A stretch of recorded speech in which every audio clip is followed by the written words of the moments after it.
The boy stirs to wakefulness in an unfamiliar room.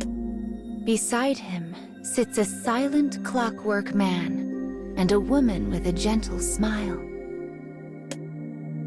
The boy had traveled countless unforgiving lands in an attempt to halt the cruel war staged by his own kingdom. Yet he now finds himself in the comfortable bed of a civilian. "What happened?" he asks. The man apologizes for acting on his own discretion. He explains how the woman came to their aid when the boy fell victim to a mighty seizure. As the boy begins to thank his rescuer, he silently curses the inadequacy of his frail and sickly body. But irony rules the day, and he launches into a coughing fit before he can finish speaking. The woman gently lowers the hacking boy back onto the bed. Sleep comes to claim him once more. Perhaps this is because illness has worn him to the bone, or perhaps it is due to the radiant warmth of her hands. As he drifts away, he takes a moment to appreciate the brief moment of respite.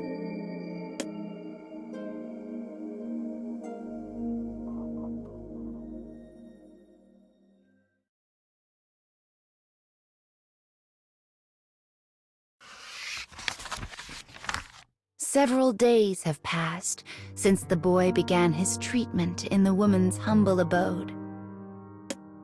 He occasionally hears commotion erupt outside. The townsfolk talk of nothing save the war.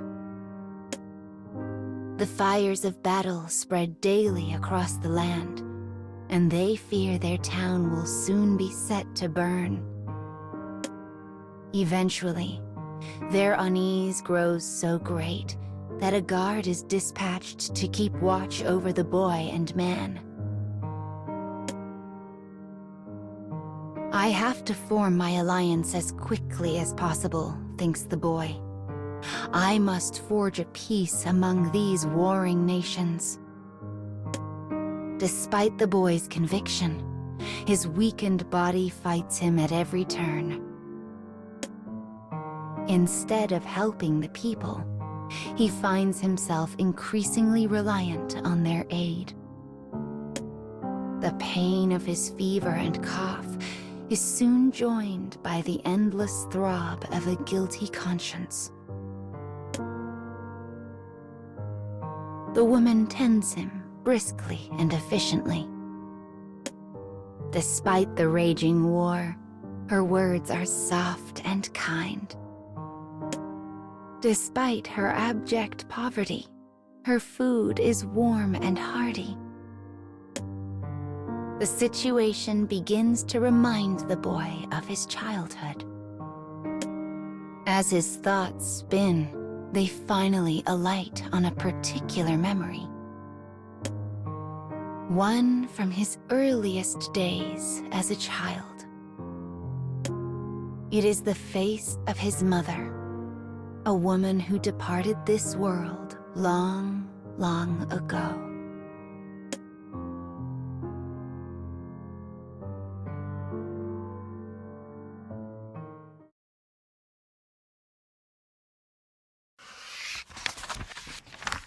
Slowly but surely, the boy progresses in his recovery.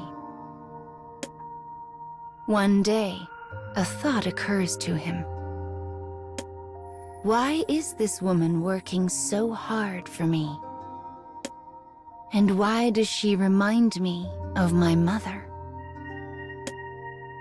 The boy asks his clockwork companion if he knows anything of her circumstances.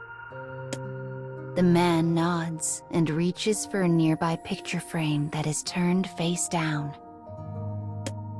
He flips it over to reveal a family photograph. The man then begins to speak of the room's history. This country keeps a database of all citizens, one he had been able to access. He continues speaking, his voice dry and emotionless. He tells the boy what he found in the records of the woman's family. The room in which they rest once belonged to her child. The same child who smiles so brightly in the photo. But the fires of war had claimed him some time ago. And just as the boy sensed his late mother in the woman, so too did she sense her late child in him. A time of respite. A woman's devotion. A veiled love. Pain shoots through the boy's heart. But it does not come from his illness. Instead, it comes from a realization. A realization that his own homeland is responsible for all of this.